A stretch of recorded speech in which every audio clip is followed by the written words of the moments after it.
होळी रे होळी पुरणाचे पोळे. होळीचे तुमका सगळ्यांका खावच्यो गोष्टी परिवाराक खूप खूप शुभेच्छा. आज करूया मऊ लुसलुशीत पुरणपोळी. मैदो 4 वाटी घेतले, त्याच्यात घातले मीठ, किंचितशी हळद घालून व्यवस्थित मळून घेतले. अर्धो तास ते 1 तास ठेवून द्यायचा, म्हणजे पीठ फुगता बरा आणि मऊ लुसलुशीत पुरणपोळी होतात. नंतर चपातीसारखे गोळे करून घेतलं. त्याच्या अगोदर पुरण करून घेतलेलं आहे. मैद्याचा गोळो त्याच्यापेक्षा मोठो पुरणाचा गोळो घ्यायचा. नंतर एक अशी पारी करायची आणि त्याच्यात व्यवस्थित अशी भरून घ्यायची. तांदळाचा पीठ लावून मऊसूत लाटून घ्यायची.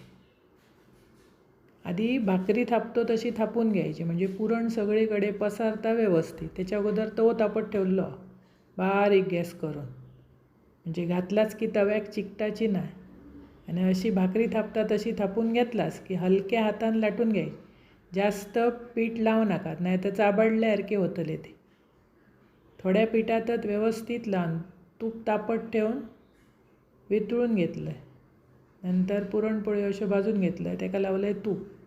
अप्रतिम चव लागतं आणि टम्म गरगरीत फुगतं. तो अजिबात फुटणत नाही. एखादी काहीतरी फुटली तर सरसकट फुटणत नाही. असे पुरणपोळे करून बघा, एकदम भारी होतं. त्याच्यासाठी पुरण व्यवस्थित होणं महत्त्वाचं. तूप लावायचं अलटून पलटून, आणि हे 2 दिवससुद्धा मऊ तसेच राहतात, लुसलुशीत आणि पौष्टिक चण्या डाळीचे.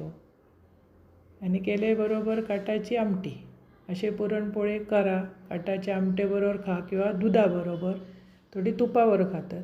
आवडतले तुमका, अप्रतिम झालेत. आणि आवडल्यात पटकन माझा चॅनल सबस्क्राईब करा.